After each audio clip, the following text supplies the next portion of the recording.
Okay, tukukulisizayo mu kuwumula okwo tugamba nti oteeka kubanga okyali bulungi nnyo naffe nkyali Charles James Nkubge ne Nabwire Fede nga tukutwala paka saa zigenda kubeera bbiri tweerabira nti ebyobufuzi byali launch ku lunaku lwa Saturday wano. Speaker wa Parliament yali wano ne chairman wa Electoral Commission era ne tugamba tujja kuba tubeera ne political talk show every day okuva ku Monday up to Friday. Therefore tubeera naffe ku lunaku olwa leero kusaawa kuva ku 2 paka 3 wabeerawo Muhammad Wamala ne Apollo ojja kubanga nabo bawulira nga bogera politics muyitirivu nnyo ate nga bakyaza n'abagenyi ab'enjawulo okukyala wano. Ffe tuba tukubulira byabaddewo ne tubikubamu tochi ne tubitunulira nga bwegwandde okubanga bitunulirwa ate naawe nobanga otandikirawo mpolampola ebintu okubiraba nga bwebiraba. Kisoboka okukuba akalulu mu covid ono agenda mu maaso yabaffe obwannantagambwako okutwalira amateeka mu ngalo bivudde kuki? Soko ojjewo ensonga ezo. Ensonga ya Dr. Sam Nayamba akolera ekyokunywa kya Mukama Nayamba nga kigula nusu 10 olwa Uganda okuva ku dduuka eri kuli okumpi oba supermarket yonna ekuliraanye. Ekyokunywa kino si ddagala wabula ate kiwa amaanyi obutofaali bw'omubiri gwo okwerwanako singa oba olumbiddwa ekirwadde kyonna. N'olwekyo funa ekyokunywa kino ku dduuka lyonna eri kuli okumpi oba supermarket yonna ekuliraanye ku nusu 10 olwa Uganda nga nkujjukiza nti kyakakasibwa ab'ekitongole ekivunaanyizibwa ku mutindo mu Uganda ki UNBS. N'olwekyo kinywe nga toli mu nkenyera yonna.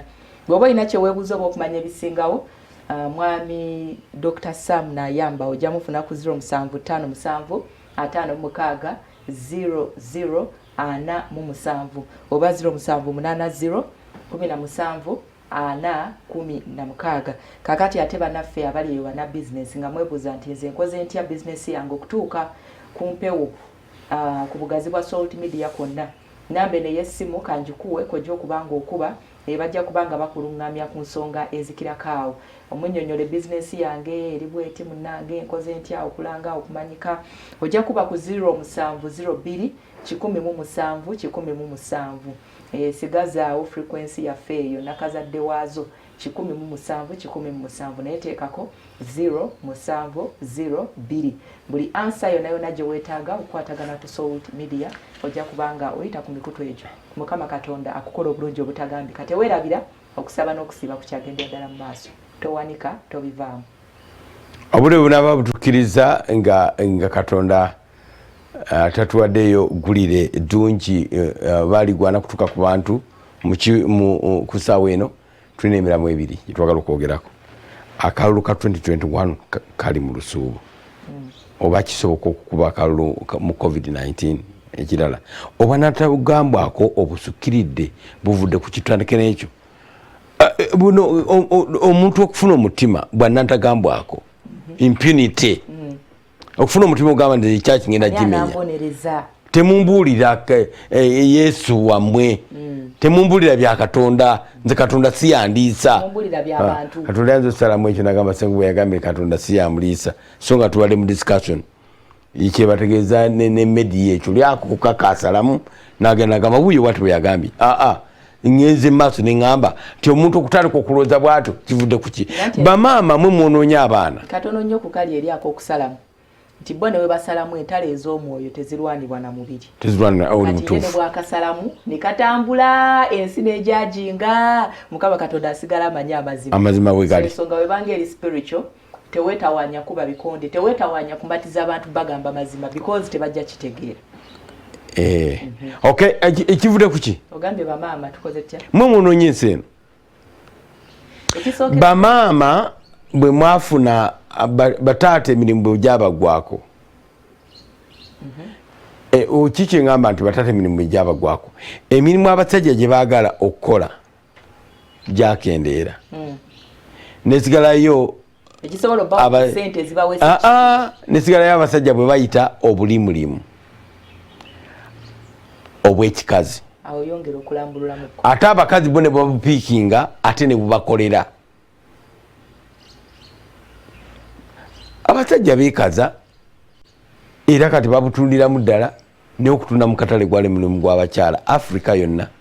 Market day is the day abakyala lwe batwala produce zaabwe mu butale ne batunda abamu sende bazisiba ku bikondoolo abalala ne bazitwalira omwami.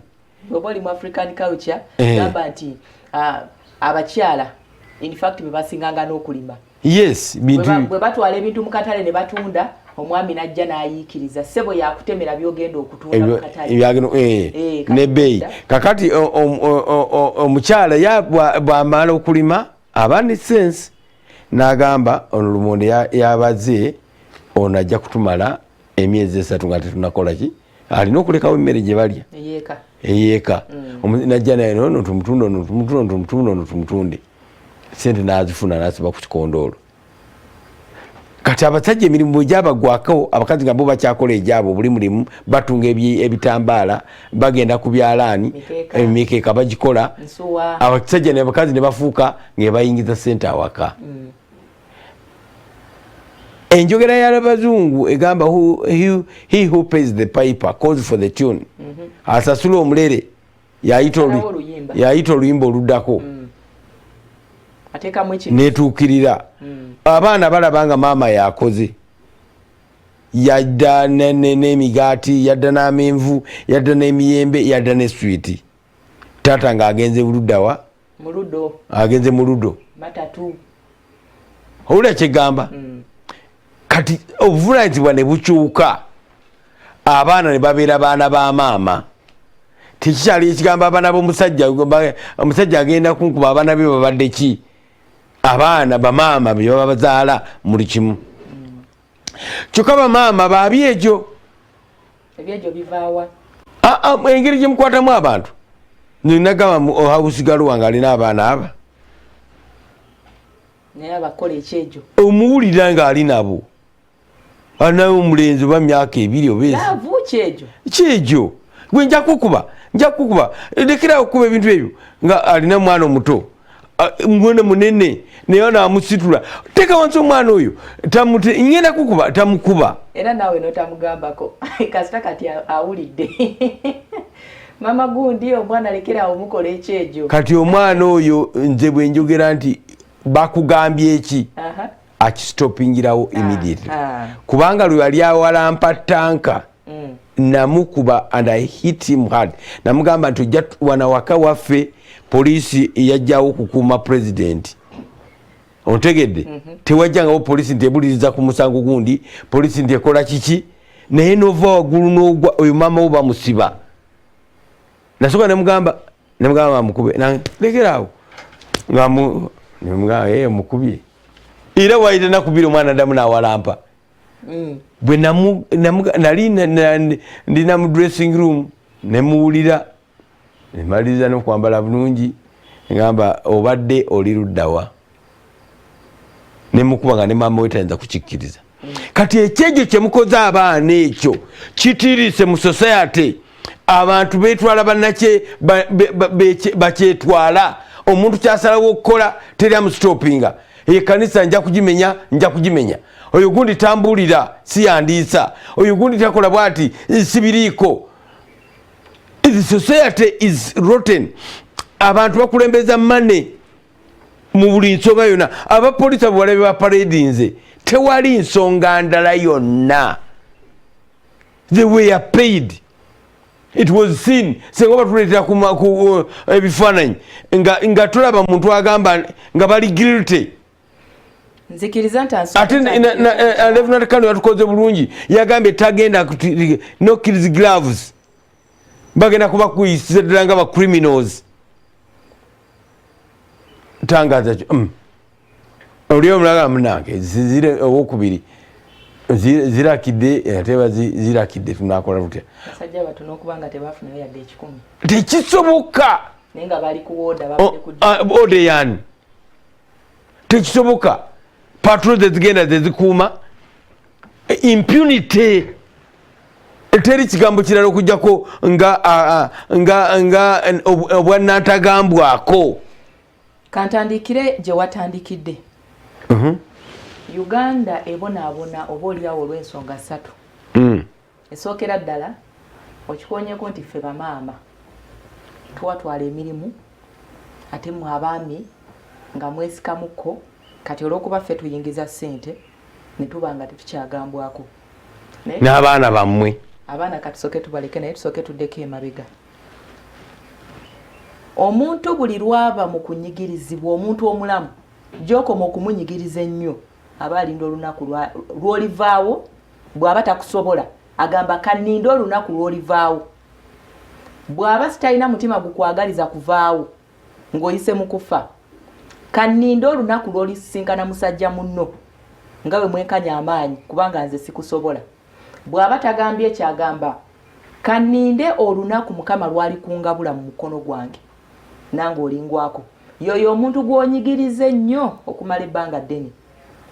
Bwe tuddayo mu African setting particularly eggwanga erya Uganda wano mu Uganda bw'otunuulira embeera abakyala gye baali bawangaaliramu bajjajja batottola ne banyumya okunyigirizibwa kwe baayitamu okusookera ddala ku byokulya, ekyokubiri ku ssente, ekyokusatu ne mu kukozesebwa.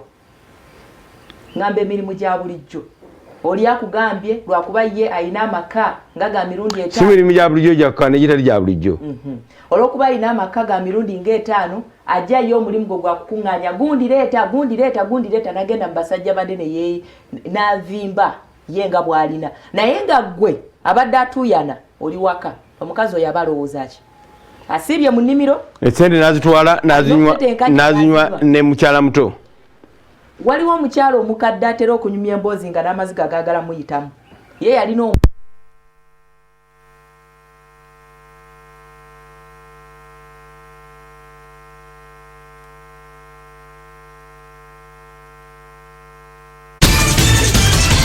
lw'olivaawo either ng'oyise mu kufa, lw'olivaawo ng'osenguse oba embeera yonna eri kutwala. Bibino ab'eggulu bye babaddeko.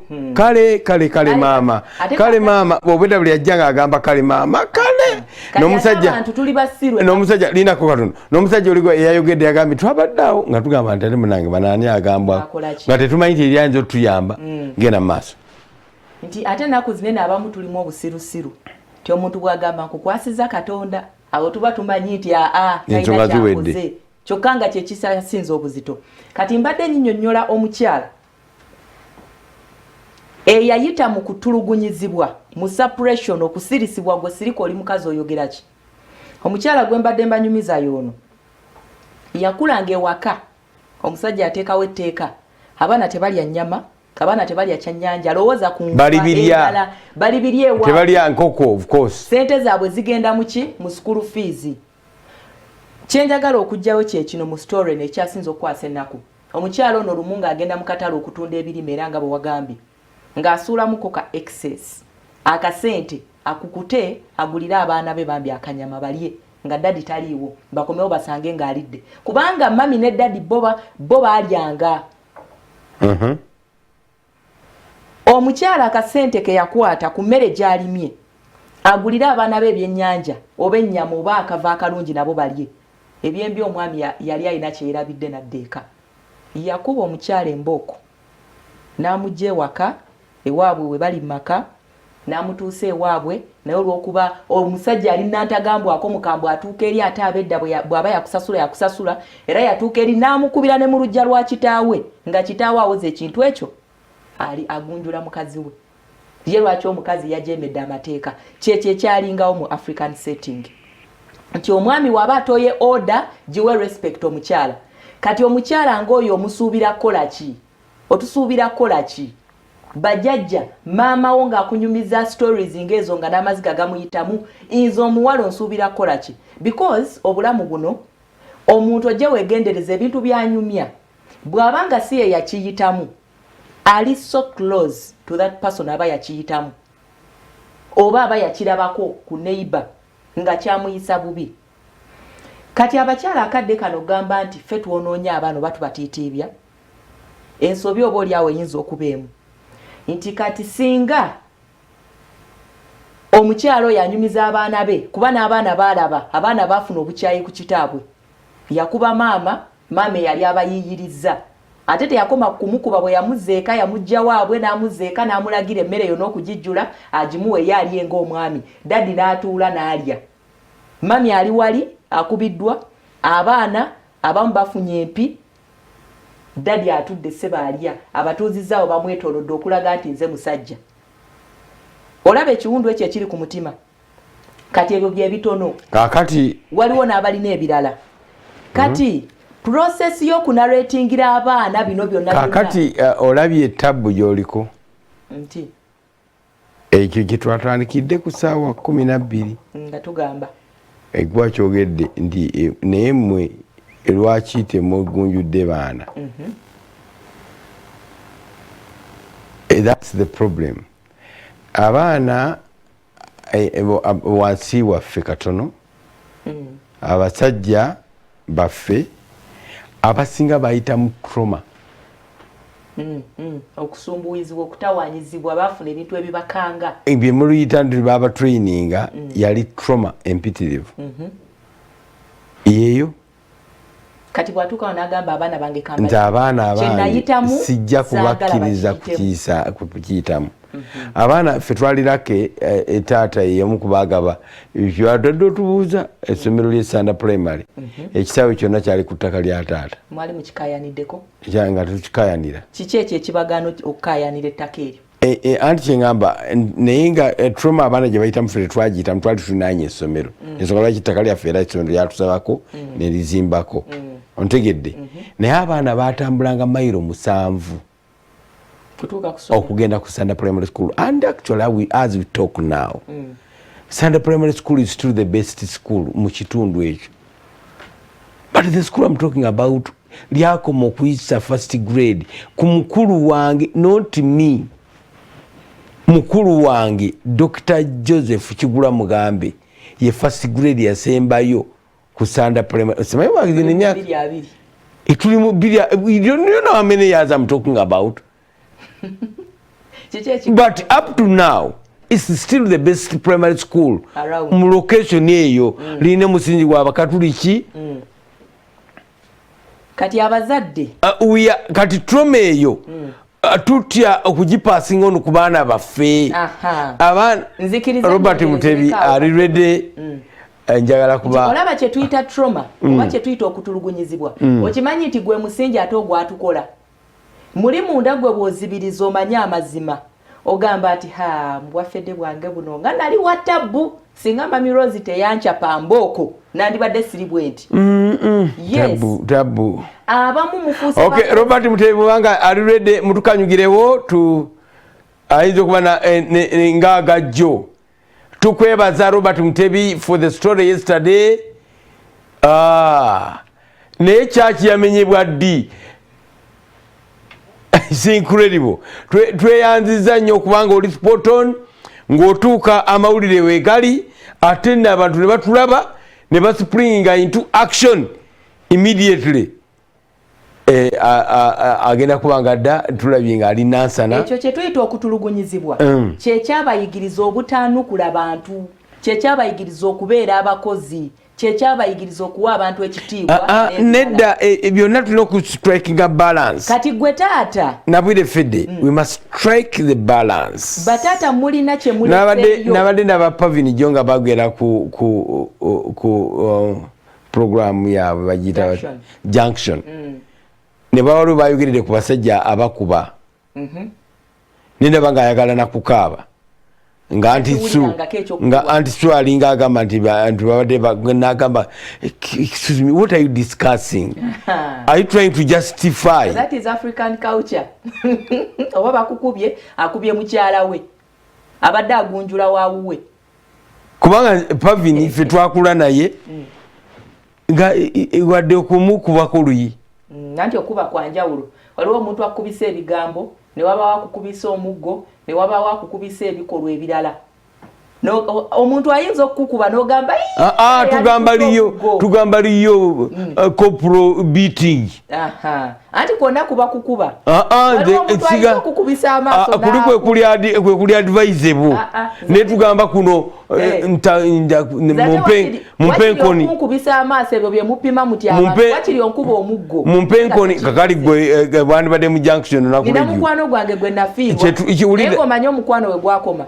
Ye waaba atunula bw'ati bwati nze ngamba ndabikira nga azimuula ngachi ate naye banne nga bakimugamba naye nga tayagala ku adjustinga naye nga emubeera ayinza okutunulira bwati akupima kati kunze wakiri nkuba empi omuggo kati kyoba akugamba nti okuba kwanja society yaffe oli nakujerega nakukola eterimu ensi ya luzinga omulamwa olwammwe abakyala abaami kubanga mwatunyigiriza dda naye kakati ffe we tunyumiza abaana okunyigirizibwa kwe mwatuyisaamu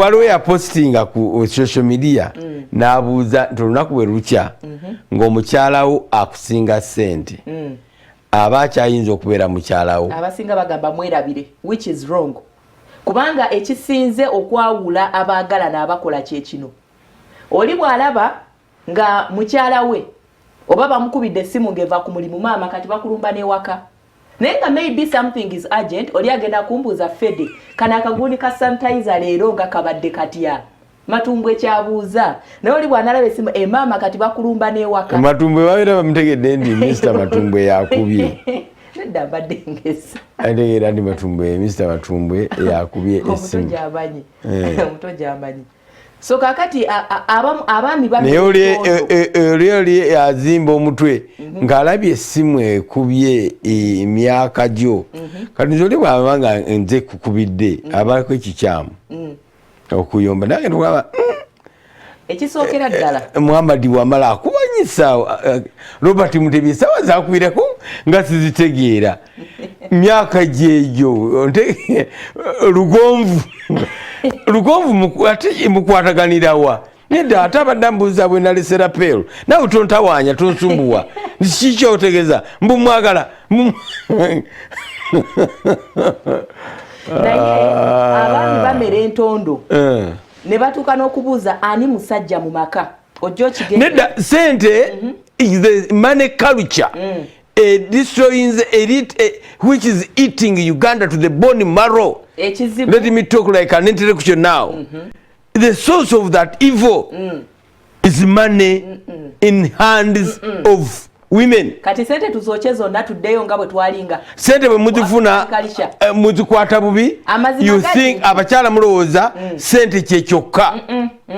Ekikulu era eyo culture mugistudde ne mugitransplantinga ne mugiyiwa mu bantu. Kati abantu bano bonna bolaba it's about money. I paid my money, I need, but this is a church. Ensimbi ze waliwo esaasaanyiza. Robert Mutebi, thank you for coming back. Twagala okubuuza ekireese omwoyo gw'obutagambwako gusukkiridde buvudde ku ki Robert Mutebi abantu okutuuka okuyiwa ekyaki genda maaso ebyo simuwulira neyanza nnyo neyanzege abalabi baffe abaso TV tuyanziza abali mu studio Fedi Nabwire ne Charles James Senkubuge olunaku olw'eggulo budde bwabungeredde nga waliwo amawulire getufuna nga abantu batukubira amasimu nanyini field naye abadde batukubira amasimu babadde batugamba nti waliwo omusuubuzi mu akatale ka Kiseka nga alina hoteli awo mu Ndeeba era nga alina ebintu bye property mu Ndeeba nti ate yavudde mu bulamu bw'ensi eno oluvannyuma olw'okukitegeerako nti kanisa yabadde emenyeddwa ate nga naye obaoliawo abamenye kanisa eno bamugamba nti bamusuubiza nti naawo baagalawo nekimuleetera okwekanga omutima ne gwabika oba ne gusirika. Leero tuzze wano mugamu ku makaagi wano enansana okumanya ekituufu ky'ensonga eyo kubanga ewa Kiseka bakumye olombe mu kire kikeseza olwaleero abasuubuzi abamu basuze wa Kiseka abalala basuze wano ekituufu kyeki kubanga agayitinganye batuyise nga manyi nti so tufe tugenda obaoliawo okubatuusaako ekituufu kyekyo n'ensonga ezo nga tuzibawa abutereevu nga bwe tutera okumininga bwe tukola ki ekyamuse ekituufu kubanga abo banne abasuubuzi bagamba nti akyavudde kukumenyebwa ka St. Peters ate nga ekifo kye kirinanye St. Peters awo walina obaoliawo hoteri kakati ye pressure n'erinnya ebyaddiridde ebyebyo abatulaba njagala munzikirize ate tubalambuze kuko wano we basuze we bakomye olombe ate oluvannyuma tujja kubanga twogerako ko Namwandu atubuulire obuvo bw'ekyo ekyamujja mu bulamu bw'ensi eno era abadde mu mukuukutivu nnyo mu katale aka Kiseka atunda ndabirwamu n'ebintu ebirala ebikozesebwa ku motoka. Kyekyo ekituleese enkya ya leero wano, naye nga ate amawulire geego agasaasaanidde ekibuga Kampala olunaku olw'eggulo nti kyavudde obaoliawo ku kumenyebwa kwa St Peters, nga naye mulirwana wa St Peters alinawo woteeri abaagimenye nga bamugamba nti bwe tumala eri bwe tumala kkanisa bw'onalaba egudde naawe manya nti tugenda kujjawo. Ekituufu kyeki tugenda kubanga ate tugenda koko ewa Namwandu agenda kubanga atubuulira oba oliawo ekyaviiriddeko okufa kwabba, naye nga byebyo ensonga bwe zito bwe zitambula.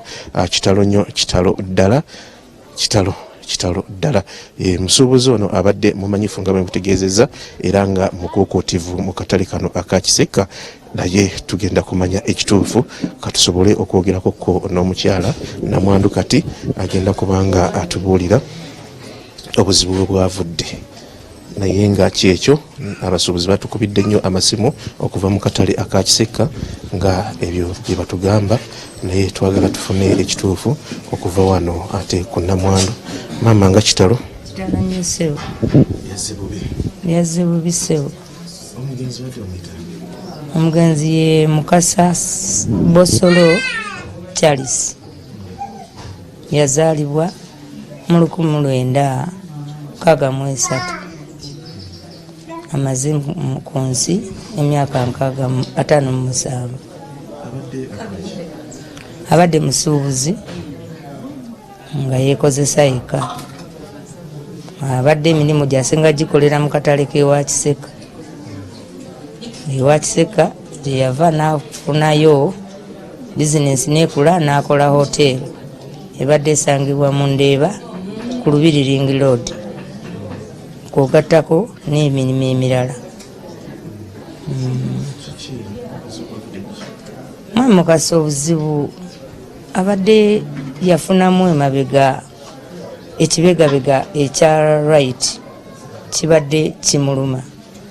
Ku Monday eya wiiki eri yagenda mu ddwaliro e Mengo ne bamupima ne bamukebera ne mubuuza kiki, naye talina. Yaŋŋamba tewali kye baŋŋambye, naye bampadde eddagala lirino liryo likebera olabe ndimire ntya. Ne mugamba bagambye okumala essaawa 12, kati zino we yali mpeera zaali ssaawa 4. Ne mugamba kati bw'omira 4 n'enkyo ojja kuddamu kunyweza ddi ez'emisana. Nagambawo kati kammire n'enkya bwe nnakeera nga ndi ekyemikya bwe nnaamala nga ndyoka nkola ki nga ndimira. Kati tubadde tuli ku ddoozi nga tennakola ki nga tennaba kuggwako. Kati ne mugamba kati olina ky'owulira, nagamba nedda ekibegabega kyeyongera kukola ki kunnuma, naye kammalewo eddagala nzireyo wa mu ddwaliro. Eddagala yabadde tannalimalawo, jjo ku makya yakedde nga ali bulungi. N'akubira abantu amasimu abaawezeeko n'abaana ku dduuka n'abakubira mutuuse. Ne bamugamba taata tetunnaba, nga mwanguweko mutuuke kuki ku dduuka olwo. Zaabadde ziri mu ssaawa 2. N'agenda abadde akeera nanywa amazzi agookya nga anywa liita ey'amazzi agabuguma. N'asaba amazzi kubanga no yabadde yavuddewo nga yagenze atuuseewa ku woteeri gy'abadde asookera akebere byatambudde biti. Kati bwe yatuuseeyo n'ateeka fulasika ye mu kiyungu, yagenze okulira nga tawulira bulungi. Kyava kubira maneja n'amugamba jangu ndi mu kifo bwe kiti. Maneja yagenze okutuuka ng'alaba sse, n'amugamba ndeetera ambyulensi. Kati maneja yakubidde bukubiza omusawo abadde ajjanjaba abaana n'abakozi abaawo ku woteeri. Motoka bwe yazze n'amugamba nedda, kati musawo alina emmotoka, tukuteekemu tukutwalewa mu ddwaliro. Tewabadde ddire yonna, ne bamusitula ne bamuteeka mu ddwaliro. Naye bwe twatuuse mu ddwaliro baagambye nti keyasse bw'ati yabadde amaze okukola ki okufa. N'ebyo ebigambo yabadde abyogera nga si ye yakola ki yayogera. Era ne mu ddwaliro baatugambye bo tebatuwa bbaluwa yaabwe kuba teyayingiddeko mu kompyuta zaabwe. Teyayingidde mu kompyuta zaabwe. N'assa omukka gwe ogw'enkomerero. Wabaddewo amawulire agasaasaana olunaku lw'eggulo okuva mu basuubuzi bannaabe wa Kiseka nti bwe yagenzeeyo n'alaba kanisa nga bagimenye n'agamba nti abo bennyini abamenye kanisa bamugamba nti baligimala ye gwe baddira ekifo kye nti oba oliawo ne kimuleetera okutya muli ekyavuddeko obuzibu okweyongera. Ebyo biyinza okuba ebigambo by'abantu naye nga nze mukazi we abadde talina kye yali aŋŋambye. Tuludde nga tuguzeewo era n'ekifo ekimu kye twasooka okugula kye baali baagala baakituggyako ne bakikola ki ne batuwaamu ssente ne bakitwala ne tusigaza ekyaffe ekyasigalawo era kye tubadde tutambuliza mu bizinensi yaffe eya woteeri. Tuyanza nnyabo. Okuzika kugenda kubeera? Okuzika kugenda kubeera Namulanda ku Lwentebe, waliwo Kisubi High ku mukono ogwa right ng'odde Entebbe okyamako katono oweta ekkoona erisooka ekkoona eryokubiri oba otuuse ennyumba eri awo waggulu. Tuyanza nnyo tuyanzeege tujja kubeegattako. Bye bye twagadde okubatuusaako okukola clarification ku ekyo kubanga amawulire gaadde gasaasaanye nnyo nga bagamba nti oba oliawo ekizibu akyavudde ku kumenyebwa kwa kanisa ekyamuviiriddeko okuva mu bulamu bw'ensi eno naye nga muwulidde Namwandu ategeeza byebyo naye nga agakyasaasaana geego nti baamugamba ekyo nga bwe tukibagambye naye Namwandu atuyambyeko oba oliawo n'atubuulira ekituufu. Kiyinza okuba nga kyabaddemuko nakyo naye olw'okubanga tibabadde babiri ayinza okuba nga teyakitegedde kubanga kati bali amubadde cross bwe badde boogera. Abali mu studio Muzindalo muzikirize ngo baddize katweyongere ate tubatuuseeko butya Uganda bwekedde mu bitundu ebirala. Tragic kibi naddala if it is in any way connected to the destruction of the church in Indeba. Ekiba Namwandu agambye bulwadde ate nga ne medication eddwaliro abadde eddagala aliriko ensi bwetyo bwetambudde. Mukama Katonda abanyiga omutima bamulekwa naye bo abasuubuzi bakukijja kuki ate ekintu bwe kiba kyakagwawo buli muntu aba nekyayogera. Sometimes culture nti mu Africa omuntu bw'afeera wabeerawo embeera eyeetoolodde kubanga yabadde ng'ali ku gundi already ngali ali ku ddagala naye ng'ali ku mulimu si yabadde ku mulimu si gye yabadde. Namwandu agamba yakubye essimu ng'abuuza abaana mutuuseeyo ku mulimu yabadde ali waka kubanga yabadde already mukosefu nga mulwadde. Okay, yabadde waka era bamujje waka mutwala. Kibi nnyo. Mukama Katonda abanyiga omutima sobole okubanga nate obulamu buddamu nate okutambula. Si kyangu okuviirwako omwagalwa oba munno naye Mukama Katonda yamanyi byonna. Okay, twali twogera ku impunity obwa natagambwako nze tombuulira tombuulira abo naawe omanyi ekigambo ekyo bwe kiri banankolaki omuntu abonyeebonye nnyo n'ayita awazibu bw'abaako watuuse ekyo kitombuulira kijja. si bonna.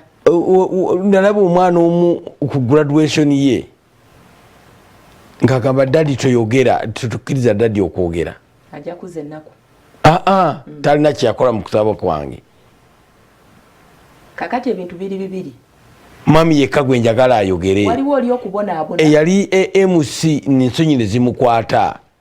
Dadi azze n'emikwano gye ayambadde ekkanzu anyumye n'amuwa akazindaalo. Omwana n'akolawo ki? N'agenda n'akamuggyako. Ani yaswala? Kati yalooza mbu dadi ye yaswala? Dadi ayinza obutaswala. Nedda. Dadi yaswala nnyo.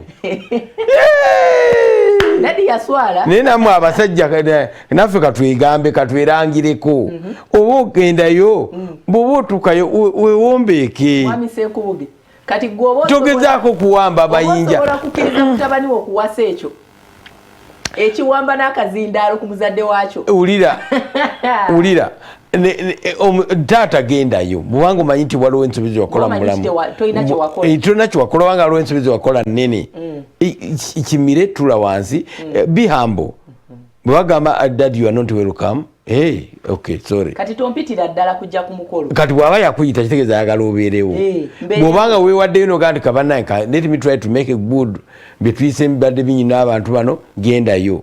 Naye bw'obanga kubanga mbu omusajja ye yagambanga MC nze kati nze taata omwana.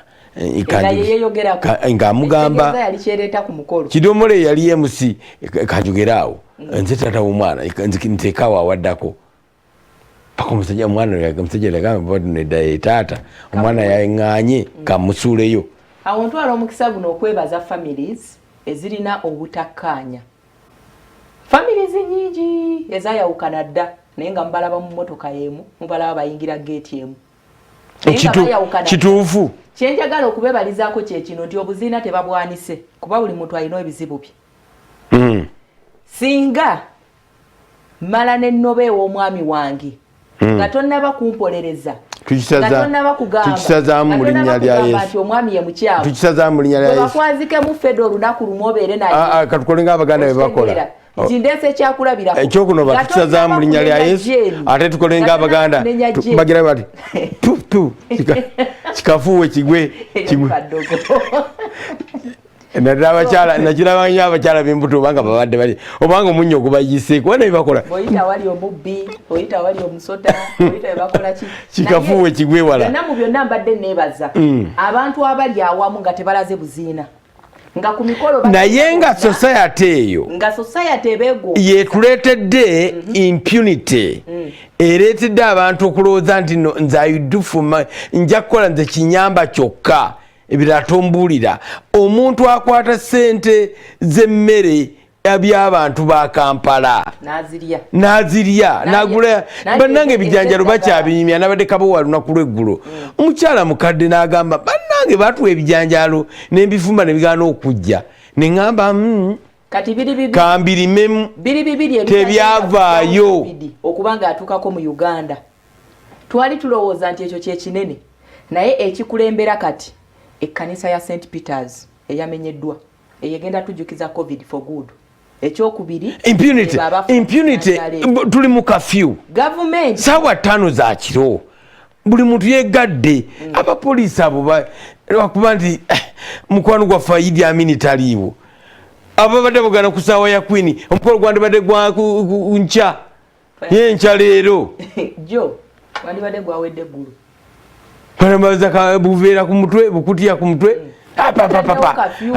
kati bagenda mu kkooti ekkooti ewoze egambe tebalina musango ng'anyo obujulizi babawe ekibonerezo bakya myaka nga giijo waite emyezi 2 bagambe twakoze ensobi ate tuli sure oba mbuduukulu gye bali kubanga omuntu okoma mulaba wano nga bamuleeta mu kkooti naye bagamba nti kakati gumuse muvi agenze bukomera tetumanyi oba asigalayo kuba abasinga balina ssente tetumanyi oba abasigaddeyo mu kkomera oba agenda mu kkomera eryawufu oba asigala bamulabaalabako oba kikwegamba obulamu bwe butyo.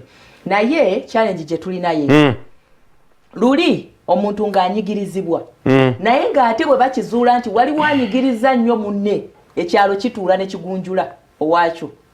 Kati gavumenti okuyingizaamu ate amateeka agawolereza bano abatufuukidde ettabbu mu bitundu gye tuva kireese obuzibu.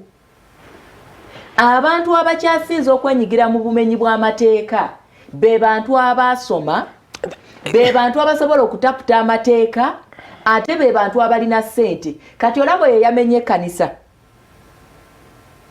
si kiwanga yavudde buvyeri n'akikola fedde ateeka okuba nga yeetoolodde ebintu njagala argument yaffe tugengereko gi money culture yavaawa ulinda kubulira ekyenkunyonyola nti luli omuntu yafanga ku service mufu ky'okufa ku ssente okuva lwe mwatandika okusekerera abantu ababadde bakola emirimu mu bwerufu ku mirambo gyabwe nga tebalina ssente ng'amamotoka mangi agaze magulu mivugati naye nga bamukukunulayo mu kasiisira ne bugamba mukungu kyoyo yabadde nemuseka abantu ne bakifuna fedde kyogamba teriyo ayinza kuzimba nyumba ye nga tabbye anti kaakati obuweereza yali Mwami Senkubuge abantu bazimba amayumba gaabwe ekisesa bwe kityo omuntu aleme kufuna mulimu sente zonna azimekete agula agamotoka aganene naye nga talina wasula okimanyi nti omusawo omutuufu azimba gagolofa mu Kampala nga mukyalo tekiriyo naye abasawo abatuufu omusaala bwe gubanga gwa bukadde 5 omwezi gugenda okuggwako ng'ayinayo oba 2.5 omanyi kwe kiva ye musawo alina kujjanjaba alabye omulwadde nga gyali mu mbeera mbi n'asawo n'agamba kamponye obulamu oli amunnyonnyodde amukabidde nti sirina ssente naye n'agamba sijja kuganya muntu ono kufa kati bw'amujjanjaba ono n'atasasula biiru baba zididakitinga waliwo problem ebyo byonna bituufu naye waliwo problem mwe society cash culture ffe twasomera tatali my dad was rich ninga not every nti abeera ne sente naye ffe twalina emwanyi nyingi nga mutamu eyokusatu tunoga loole loole nesimba awaka ne tuzitikka negenda nemufuna fees ate nga tebazimuweerawo nga bamuwa aba cooperative akapapula tobanja twazimanya nga zabanja naye nga tugenda ku ssomero nayogera ne teacher era nga bamusasula naye atwala obuvunaanyizibwa tupe ekireese obuzibu kakati nti omuntu agenda mu ddwaliro bamujjanjabe abasawo waliwo omuwala wange abamu ku basukulu yalwadde nga sirina ssente nenjogera n'omusawo nga nze senku omuntu oyo mujjanjabe sente tujja zireeta namujjanjaba day 1 day 2 day 3 nengendayo nemugamba sente meka naziŋŋamba nemugamba naye naawe weebale okuba nti okyalina awuliriza eddoboozi ly'omuntu n'okola ekintu ekyo we killed it completely nti it's a cash culture abantu tebayinza kuteesa kintu ekituufu ababaka ba parliament bateesa kintu kiriko sente ye nga kino babawadde sente meka mukiise tombuulira zikasanfunye naye nga sente zetufuna teziyinza tukali ate tulina kitta anti how do we kill it Uganda twafuna obwetwaze naye twabufuna mu bitundu ndowooza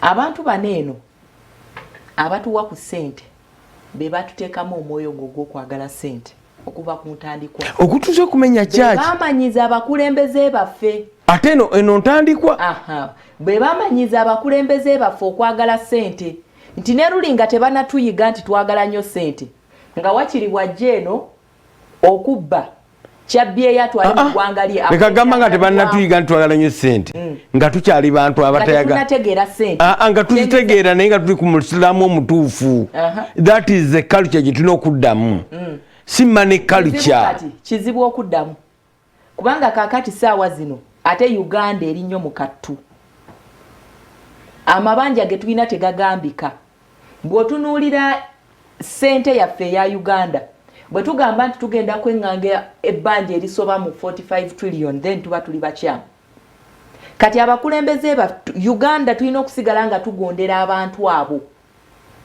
directly or indirectly basobole okutubeezaawo kati nange bwe mpulira nti Uganda erina amabanja ag'enkana gatyo ekisookera ddala abasinga yeeraliikirira kati gavumenti eriko enkomerero yaayo yeeriwa bwe naaba ekyuka enkomerero yaayo yeeriwa nti yensonga lwaki olaba oli abba ssente n'azitwala ebweru wa Uganda n'ateeka ekizimbe somewhere nti abantu kakati baasukka ne mu kubba nga babba ebibabeezaawo mu Uganda wabula ate babba nga balowooleza gavumenti nga 5 mu maaso ezinajja no sirowooza nti omuntu ayingaeginga mu bubbi gavumenti tebagiraba nga mwami abantu abasinga akalulu bwe kaba kanaatira bafu naye gavumenti tebagiraba tebagiraba nti banagana amabanja tugenda gasasula batya balooza nti gavumenti kintu kiri eyo kiri gavumenti era amabanja ga gavumenti ate gakwatirako that's what people think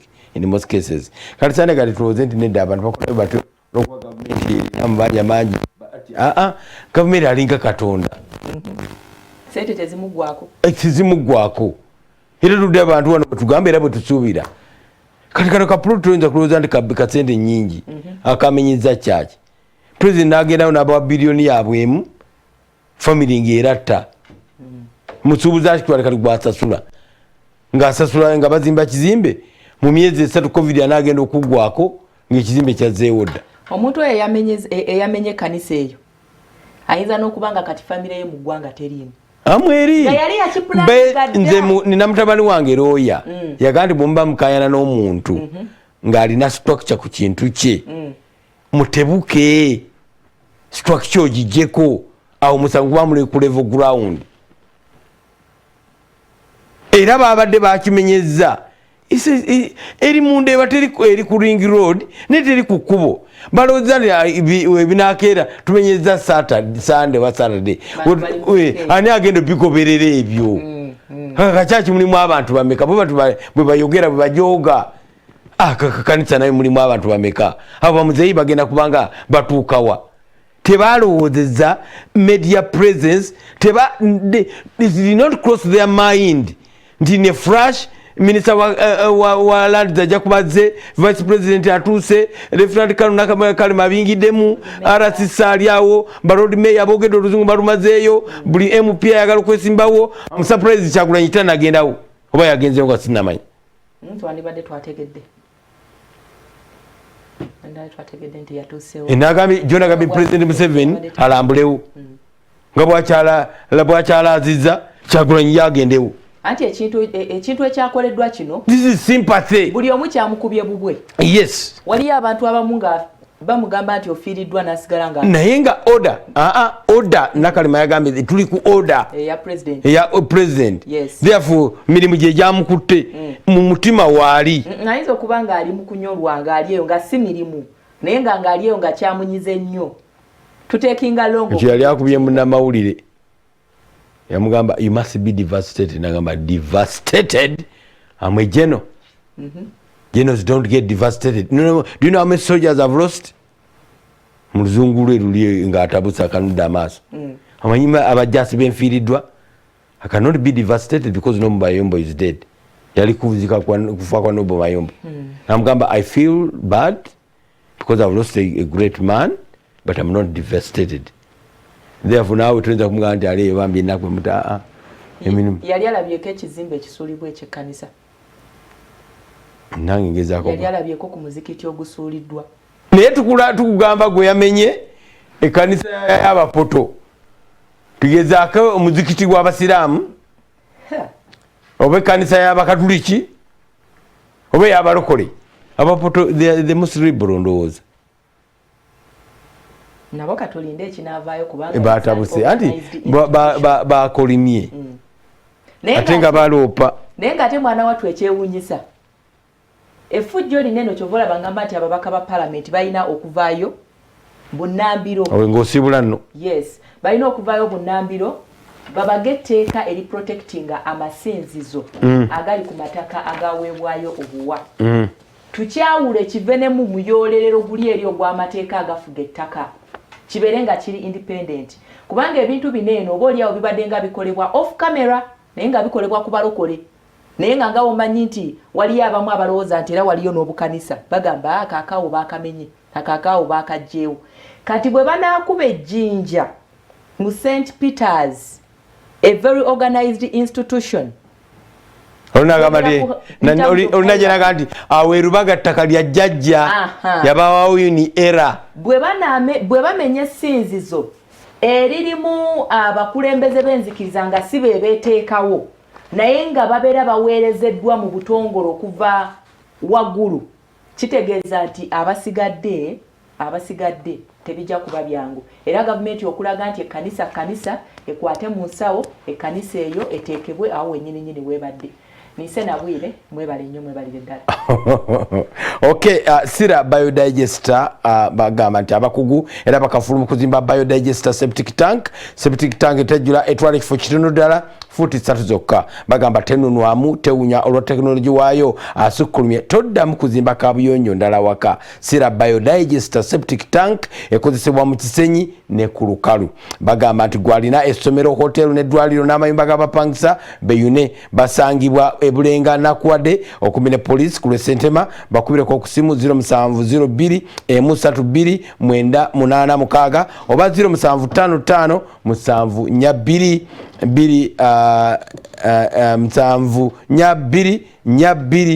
5. Okay, sira biodigester septic tank genda no omulembe. Ate managamba Kituuze healthy drink ekyokunywa kyakasibwa ekitongole ky'ekebejja omutindo gw'ebintu mu ggwanga ekya UNBS. Kituuze healthy drink akolebwa mu katikohane ne green tea nga kiriko emigaso omufanvu omuli okuziyiza kansa, okugola emisuwa n'okoza obutwa mu mubiri. Emigaso emirala nfaafa juice na mu kacupa ka mils 3 atagula nusu 10 zokka. Kituuze healthy drink ali maduka gonna ne supermarkets omusubuzi musange ba agency bafe mu Kikubo mu Kampala ne ku factory yafe e Bushenyi. Simu 078 musanvu 3053 ne 0787 Kituuze healthy drink have a healthy life. Abebusiro South mba tumidenyo ne Kyambadde Lawrence nabuza kubebukola North. Tugamba n'ekitabo ky'omusumba Rosias gena bookshop ojja kubanga okifuna bakiyita A Journey Untold. Fere tusuka wao tukoma ku saa 2 naye nga omunyo kumacha kukyagenda maaso tuyingira akalulu 2021 tovao.